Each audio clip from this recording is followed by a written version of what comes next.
Деймейсіз. Мен доктор Анурат Хапандамын, Аполло ауруханасының Jubilee Hills аға гинекологымын. Мен сонымен қатар лапароскопия және роботтық операциялар жасаймын. Бүгін біз күрделі жатырды алып тастау операцияларында роботтық хирургия туралы әңгімелесеміз. Барлығыңыз білетіндей, робот дәрігерге операцияны дәлірек жасауға көмектеседі. Роботтық операцияларда дәрігер операцияны роботтық немесе компьютерлік интерфейс арқылы жасайды, және дәрігердің қол қимылдары роботтың қолдары арқылы науқасқа беріледі. Енді күрделі жатырды алып тастау операциясы деген не?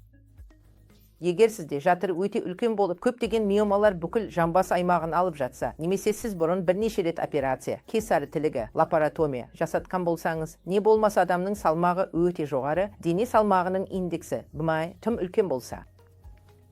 Кейбір жағдайларда науқас анемиямен ауыратын немесе әлсіз болуы мүмкін, және біз оның қан жоғалтуын қаламаймыз. Осылайша қан жоғалтуы да аз болады. Немесе эндометриоз жағдайында, яғни эндометриозбен ауыратын науқасқа жатырды алып тастау қажет болғанда көп жабысулар болады. Осындай жағдайларда роботтық жүйе лапароскопиядан артық болады. Өйткені роботтық жүйеде не болады?